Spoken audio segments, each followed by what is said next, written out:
돈이 안 모인다면 이 업을 의심하라. 돈이 막히는 진짜 이유. 어느 날 문득 이런 생각이 드실 겁니다. 나는 왜 이렇게 돈이 안 모일까? 젊을 때부터 부지런히 일했고 남들처럼 흥청망청 쓰지도 않았고 악착같이 아끼며 살아왔는데 왜 내 손에 쥐어진 돈은 늘 바람처럼 흘러가 버릴까요? 누구는 별다른 노력 없이도 여유가 있고 누구는 밤낮 없이 일해도 늘 빠듯합니다. 그 차이가 도대체 어디서 오는 걸까요? 혹시 내가 모르는 어떤 힘이 내 삶을 막고 있는 건 아닐까요? 노력도 하고 계획도 세우고 절약도 하는데도 이상하게 일이 안 풀리고 돈이 막히는 그런 시기가 반복된다면 이제는 현실만 바라보지 말고 마음의 지도를 한번 들여다볼 때입니다. 불교에서는 이런 말을 합니다. 지은 대로 받는다. 즉, 지금 이 삶의 조건은 과거에 내가 만든 것이라는 뜻입니다. 어쩌면 돈이 안 모이는 이유도 내 밖에 있는 것이 아니라 내 안에 쌓인 업 때문일 수 있습니다.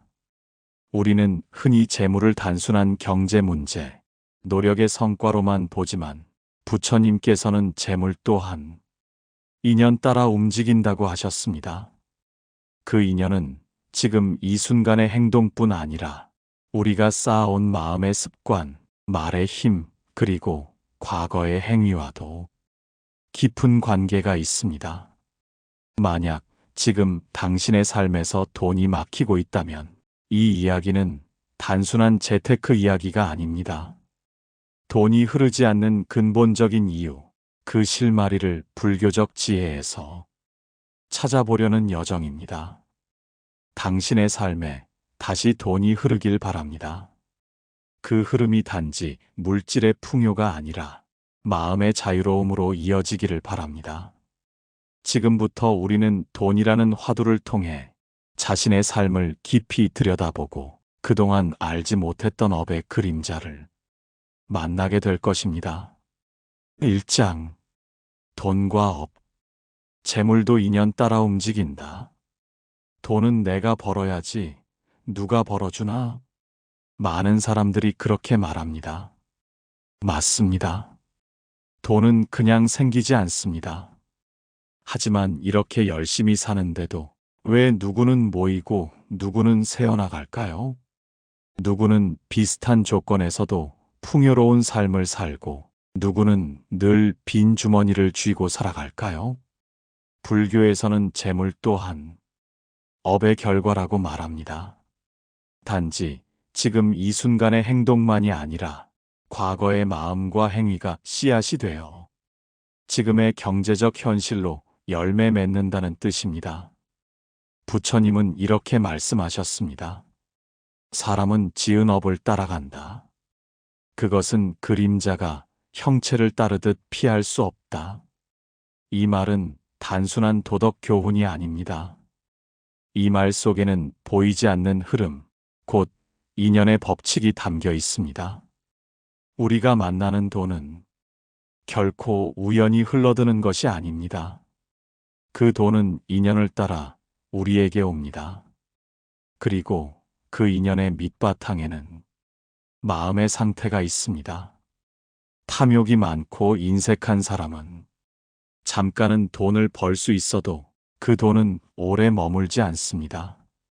반대로 베풀 줄 알고 기꺼이 나누는 사람은 당장은 없어도 때가 되면 놀랍도록 넉넉한 삶이 펼쳐지기도 합니다. 어떤 이는 매번 돈이 들어오면 병원비나 사고 소송 등으로 나갑니다. 돈이 돈답게 쓰이지 못하고 막힘이 반복됩니다. 이러한 반복은 우연이 아니라 마음속 깊은 업의 흔적, 즉 업장이 만든 결과일 수 있습니다. 불교 경전인 앙구따라 니까야에는 재물이 생기는 길에 대해 이렇게 설명되어 있습니다. 믿음이 있고 게으르지 않으며 베풀기를 좋아하고 삶을 아끼는 자는 재물도 그를 따른다. 여기서 가장 중요한 말은 베풀입니다. 돈을 많이 버는 것보다 어떻게 쓰느냐, 어떤 마음으로 벌고 있느냐가 중요하다는 이야기입니다. 어떤 스님은 이런 비유를 하셨습니다. 물을 움켜쥐면 손가락 사이로 빠져나가지만 물을 담을 그릇을 만들면 자연히 모인다. 돈도 마찬가지입니다. 돈을 담을 그릇, 그것은 선한 업과 바른 삶의 자세입니다. 탐욕, 질투, 인색함, 이 세 가지는 부처님께서도 경계하신 마음의 독입니다.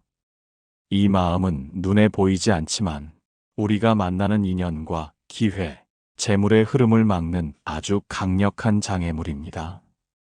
누군가 잘 되는 것을 보면 괜히 속상하고 내 돈이 다른 사람에게 가는 건 아까워서 손이 덜덜 떨리고, 이런 마음이 쌓이면 업은 응어리처럼 굳어져 재물의 문을 닫게 만듭니다.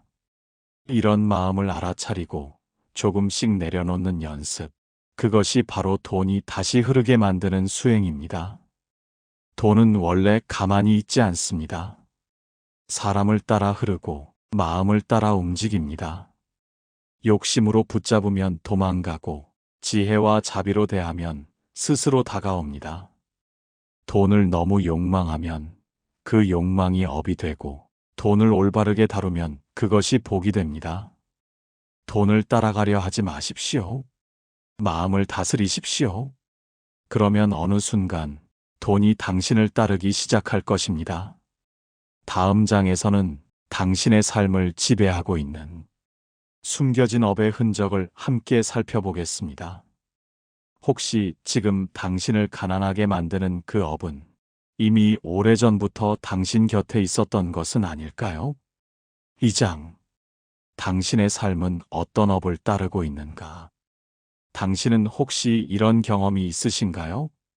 어렵게 돈을 모아두면 꼭 급한 일이 생기고, 목돈이 생기면 병원비, 가족 문제, 갑작스러운 사고로 순식간에 사라져버리는 일.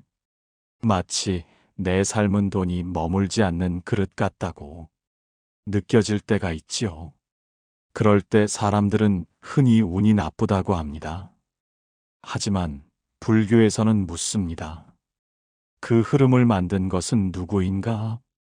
업이란 말, 우리는 일상에서도 종종 씁니다. 내 업이려니. 업이 깊어 그렇지. 하지만 정작 그 뜻을 깊이 이해하는 사람은 많지 않습니다. 업이란 의도적인 행위입니다. 말, 생각, 행동.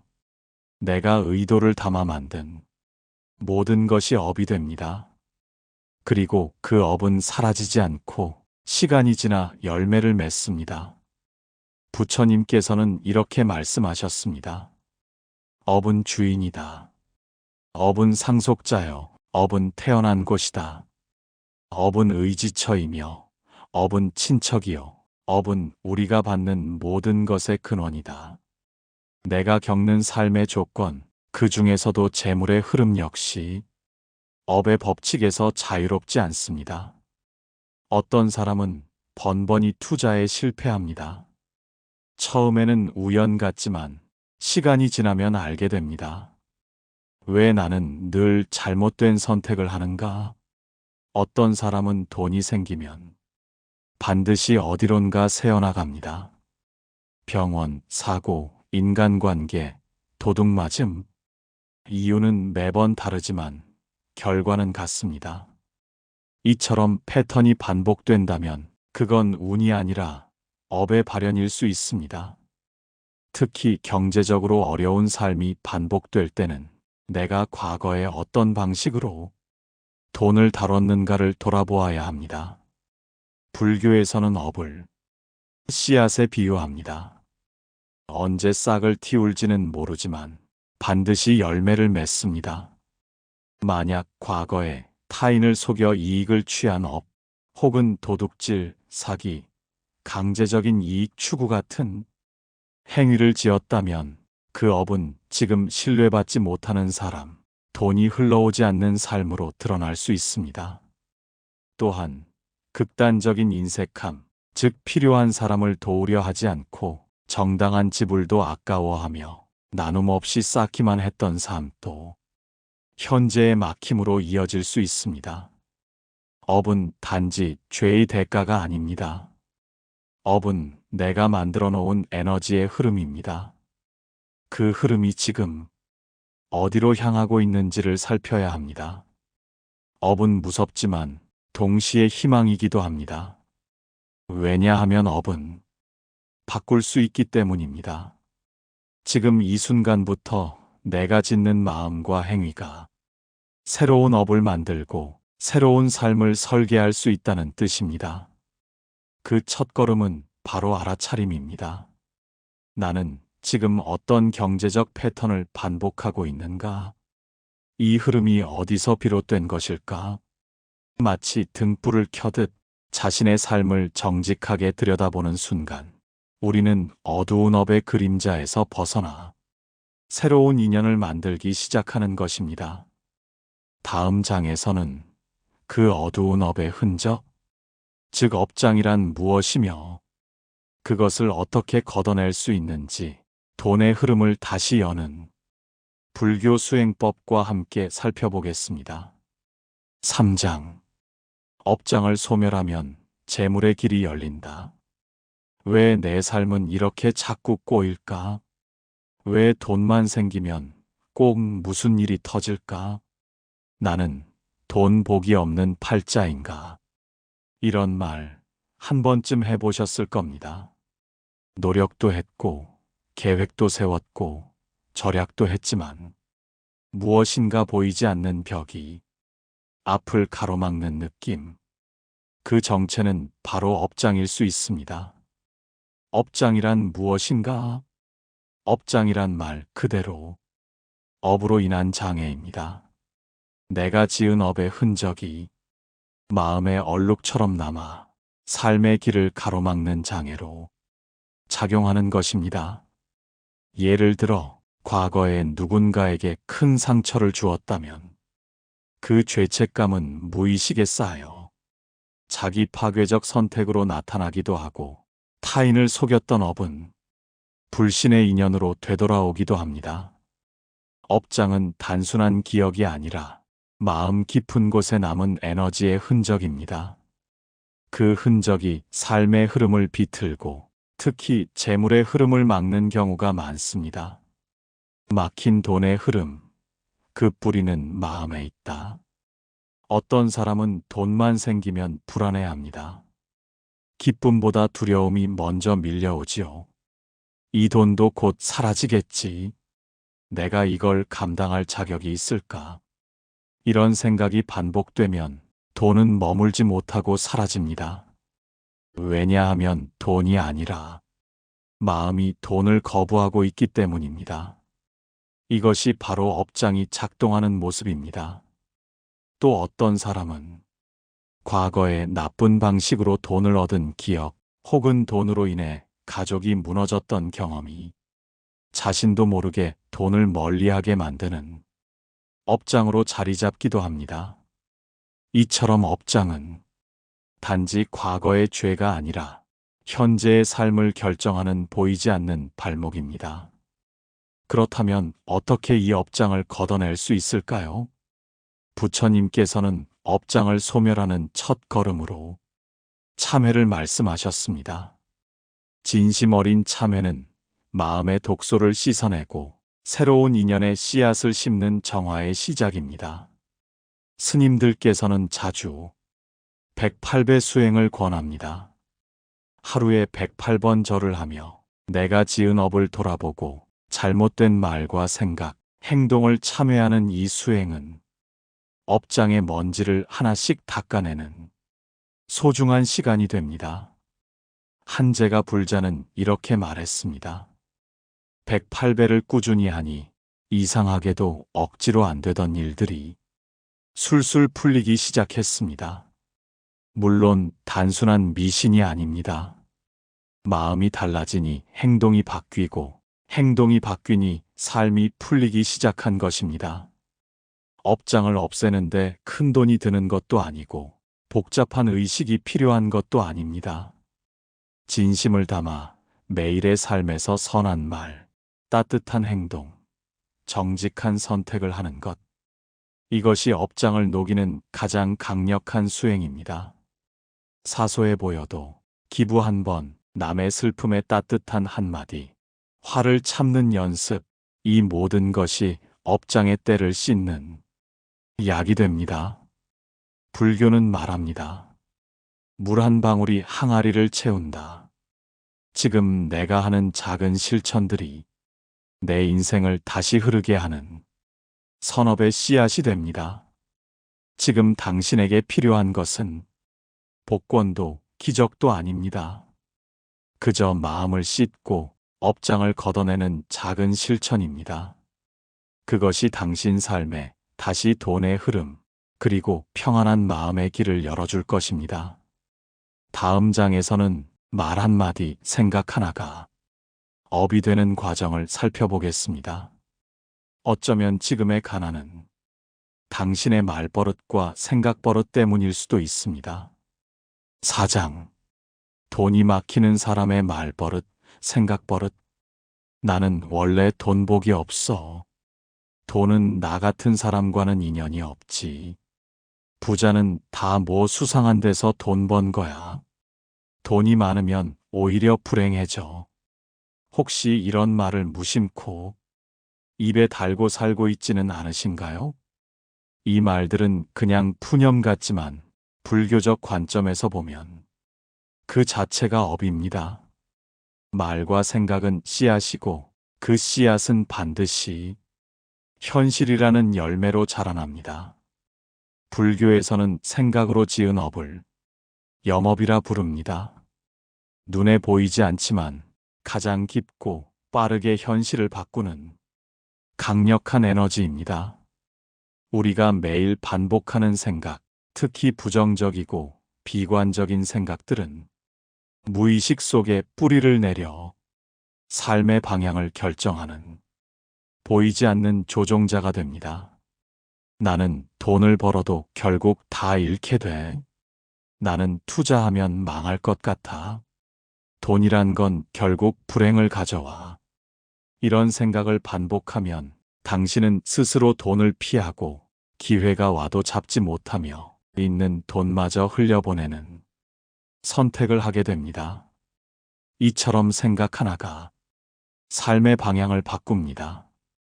바로 이것이 염업의 작용입니다. 말은 업을 심는 씨앗이다. 불교에서는 바른 말을 팔정도의 한 요소로 봅니다.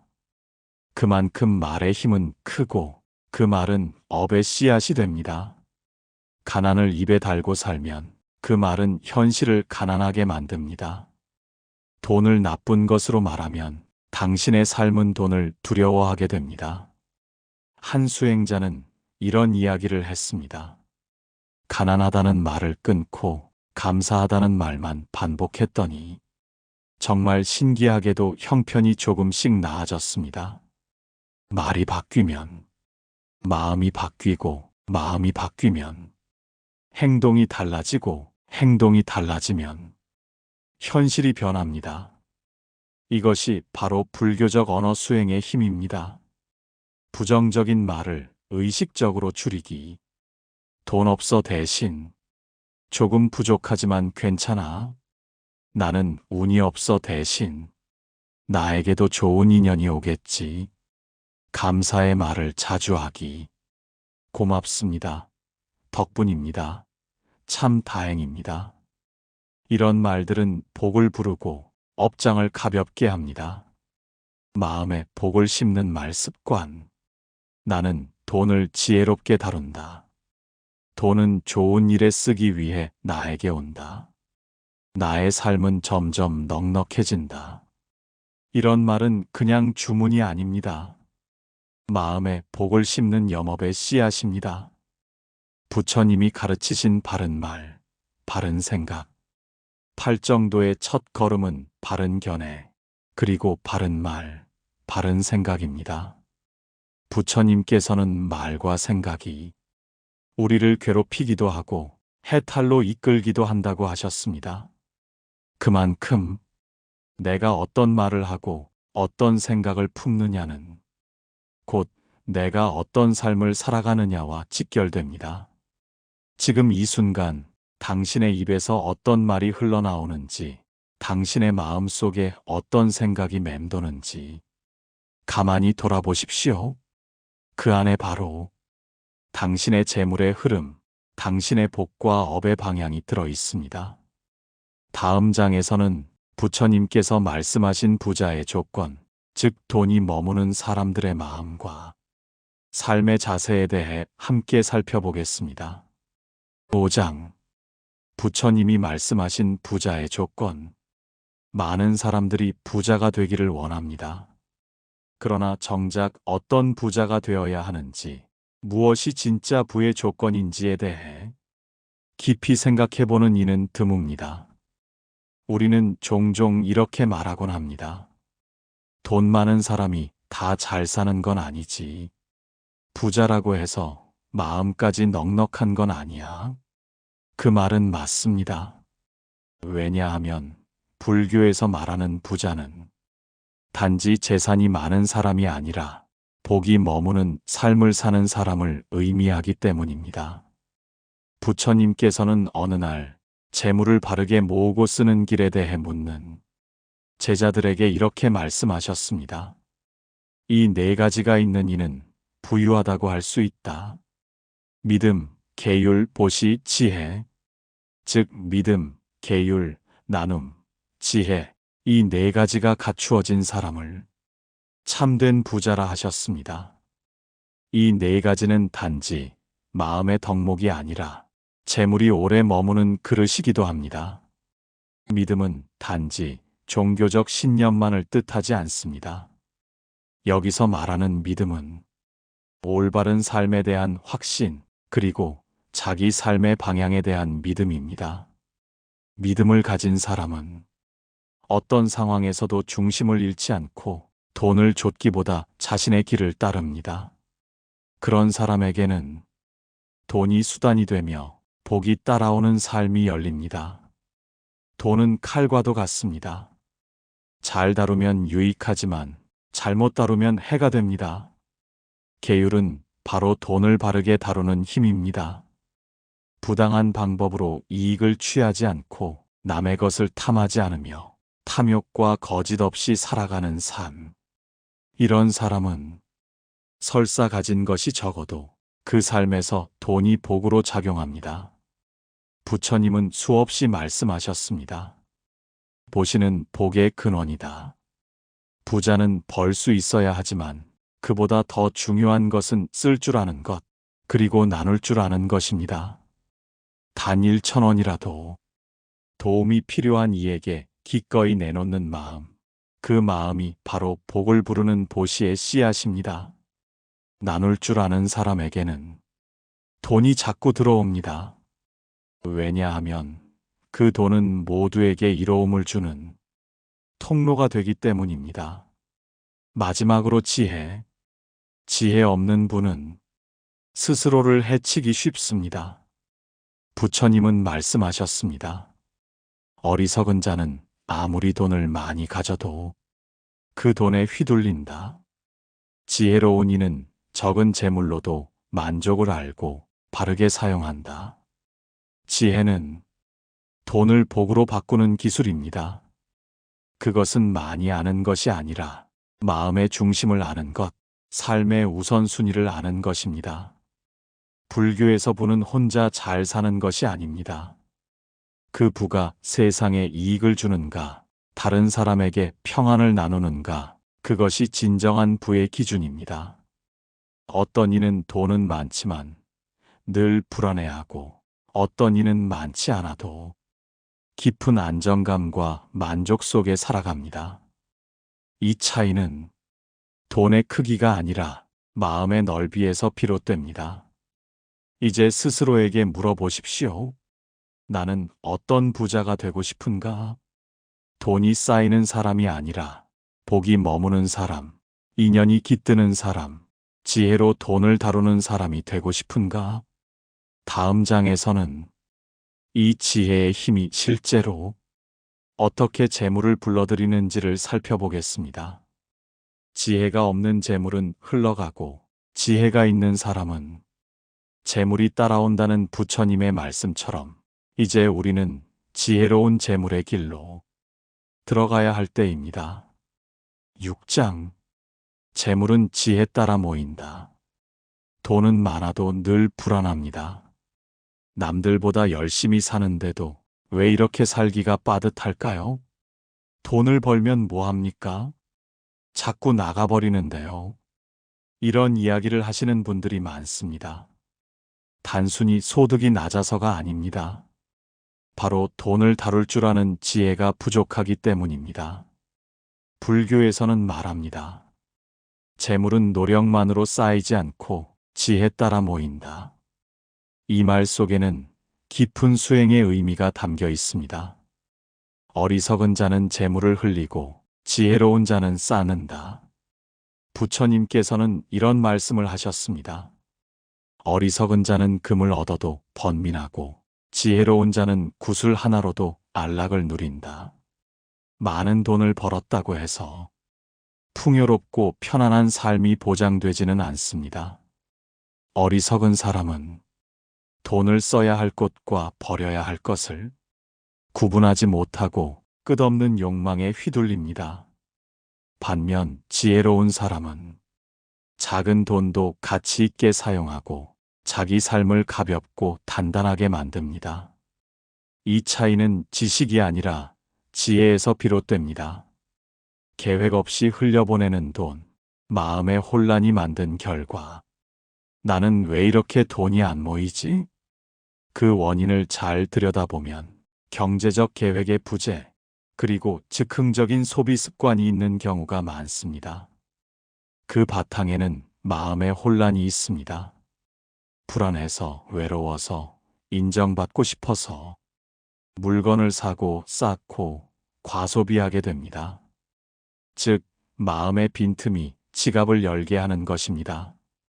이것은 단순한 소비 문제가 아니라 수행과 관찰의 대상이 됩니다. 불교 수행에서 중요한 것은 마음을 들여다보는 힘입니다.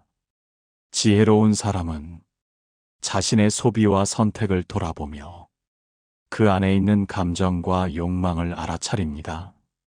이 알아차림이 쌓이면 그 사람은 점점 돈의 흐름을 주관할 수 있게 됩니다. 명상과 수행이 재물의 그릇을 키운다. 놀랍게도 꾸준한 명상과 수행은 돈과 인연이 되는 그릇을 키웁니다. 왜냐하면 명상은 마음을 맑게 하고 우선순위를 바로 보게 하기 때문입니다. 욕망이 아니라 진짜 필요한 것을 구분하는 힘, 그 힘이 바로 지혜입니다.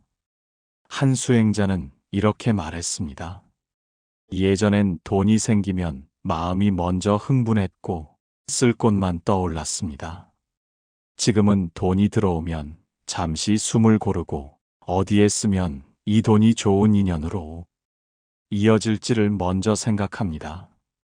이것이 바로 수행이 만들어낸 변화입니다. 마음이 단단해지면 돈도 단단해집니다. 지혜로운 소비, 지혜로운 나눔. 돈을 쓰는 방식에도 지혜가 필요합니다. 지혜로운 소비는 순간의 감정이 아니라 전체 삶의 조화 속에서 이루어집니다. 지혜로운 나눔은 보시의 대상만 보는 것이 아니라 내가 이 돈을 통해 어떤 선한 인연을 만들고 있는지를 함께 봅니다. 이러한 지혜는 단기간에 만들어지지 않습니다. 하지만 꾸준히 수행하고 자신의 말과 행동을 돌아보며 자신만의 재물의 원칙을 세우는 사람에게는 자연스레 돈이 모이기 시작합니다. 돈이 흐르는 그릇은 마음이다. 결국 돈을 담는 그릇은 통장도 지갑도 부동산도 아닙니다. 당신의 마음입니다. 지혜로운 마음은 돈이 흘러들어와도 흘러가지 않게 하고 그 돈을 삶과 인연에 유익하게 사용하게 합니다. 불교에서는 돈이 나를 다스리는 삶이 아닌 내가 돈을 다스리는 삶을 추구합니다. 이 지혜의 길을 걷는다면 당신은 이미 풍요로운 삶의 문턱에 서 있는 것입니다. 7장. 돈을 따르지 말고 길을 따르라. 우리는 대부분 이렇게 살아갑니다. 돈만 있으면 모든 게 괜찮아질 거야. 그래서 더 벌고, 더 모으고, 더 불안해합니다. 그러나 한 번쯤 생각해 보십시오. 당신이 돈을 따라가고 있는지, 돈이 당신을 따라오고 있는지. 부처님께서는 우리에게 분명히 말씀하셨습니다. 무엇을 좇는가에 따라 삶이 달라진다. 돈을 쫓는 삶에는 끝이 없습니다. 목표한 금액을 모아도 더 큰 불안과 욕망이 그 자리를 차지합니다. 한 제가불자가 이런 말을 했습니다. 처음엔 월급 200만 원이 꿈이었고, 그 다음엔 500, 이제는 1000만 원을 벌어도 또 부족하다고 느낍니다. 왜일까요? 돈이 삶의 중심이 되었기 때문입니다. 돈은 목적이 아니라 수단이어야 합니다. 그런데 어느 순간 우리는 그 수단에 삶 전체를 걸고 살고 있습니다. 이런 삶은 늘 불안과 결핍, 그리고 경쟁과 피로로 가득합니다. 부처님은 말씀하셨습니다. 진리의 길을 따르는 자는 결국 아무것도 잃지 않는다. 이 말은 곧 길을 따라 사는 사람은 돈이 아닌 복과 인연이 함께 한다는 뜻입니다. 실제로 어떤 스님은 이렇게 조언하십니다. 돈을 좇지 마십시오. 당신이 할 일을 바르게 하십시오. 그러면 돈은 인연 따라옵니다. 불교에서 말하는 길이란 자신의 업을 알아차리고 그 업을 정화하며 복을 짓고 지혜롭게 사는 삶의 방향입니다. 이 길을 따르는 사람에게는 돈이 스스로 찾아옵니다. 왜냐하면 그 삶은 돈이 머물 수 있는 그릇이기 때문입니다. 부처님의 삶을 떠올려 보십시오. 그분은 황궁의 왕자로 태어났지만 모든 재물과 권력을 내려놓고 길을 떠났습니다. 그 비움은 가난이 아니라 자유의 선택이었습니다. 그리고 그 자유로부터 수많은 사람을 이끄는 지혜와 자비의 부가 피어났습니다. 오늘날 우리도 마찬가지입니다. 모든 걸 버리라는 말이 아닙니다. 마음속의 집착, 두려움, 비교를 내려놓으라는 뜻입니다. 그 비움에서 진짜 나다운 삶, 그리고 돈을 도구로 삼는 삶이 시작됩니다. 돈은 중요한 삶의 자원입니다. 하지만 인생의 주인이 되게 해서는 안 됩니다. 돈 때문에 슬퍼하고, 돈 때문에 가족과 다투고, 돈 때문에 자신을 미워하는 삶에서 벗어나십시오. 이제는 돈을 다스릴 줄 아는 지혜, 돈을 선업과 인연으로 바꾸는 복의 힘, 그리고 돈이 아닌 길을 따르는 삶을 선택해야 할 때입니다. 그때 당신은 비로소 돈에서 자유로워지고 그 자유 속에서 더 큰 풍요와 기쁨을 누릴 수 있습니다. 이제 우리는 길 위에 서 있습니다. 그 길은 부처님의 가르침으로 밝혀졌고 당신의 실천으로 걸어가게 될 것입니다. 돈이 막혀 괴로웠던 시간은 사실 삶을 바꾸라는 신호였는지도 모릅니다. 돈을 따르지 말고 마음을 따르고 길을 따르십시오. 그러면 돈은 당신이 준비된 그릇 위에 조용히 그리고 자연스럽게 머물게 될 것입니다. 이야기를 시작할 때 우리는 물었습니다. 왜 이렇게 돈이 안 모일까? 무엇이 내 삶의 흐름을 막고 있을까? 그리고 지금 당신은 그 물음의 안쪽에서 조용히 마음을 들여다보고 계실지도 모릅니다. 돈은 단지 숫자가 아닙니다. 그 안에는 당신의 삶의 태도, 마음의 습관, 과거의 업과 지금의 선택이 모두 얽혀 있습니다. 우리는 모두 돈 때문에 기뻐하고, 돈 때문에 울고, 때로는 사랑하는 사람과 멀어지기도 했습니다. 그러나 이 오디오북을 통해 당신은 이제 압니다. 돈이 인생의 전부는 아니라는 것, 그리고 돈의 흐름도 업과 인연에 따라 달라진다는 것을요. 지금 이 순간 당신이 어떤 업을 짓고 있는가가 곧 내일 당신의 삶을 만듭니다. 작은 말 한마디, 누군가에게 건네는 따뜻한 손길, 욕망을 내려놓고 지혜를 따르는 선택. 이 모든 것이 당신의 재물의 길, 그리고 마음의 복을 열어주는 씨앗이 됩니다. 혹시 여전히 두렵고 불안하다면 다시 부처님의 말씀을 떠올리십시오. 모든 것은 마음에서 비롯되며 마음이 청정하면 그 삶은 그림자처럼 복을 따르게 된다. 이제 당신은 돈 앞에서 흔들리는 사람이 아니라 돈을 다스리는 마음을 지닌 사람입니다. 마지막으로 당신의 삶이 풍요롭고도 가볍기를, 당신의 마음이 돈에 얽매이지 않고 복을 품고 흐르기를 바랍니다. 돈을 따르지 말고 길을 따르십시오. 그 길 위에 이미 당신의 복이 걷고 있습니다. 지혜샘물 채널을 시청해 주셔서 감사합니다. 오늘의 가르침이 여러분의 마음에 평화를 주기를 바랍니다. 구독과 좋아요 부탁드립니다.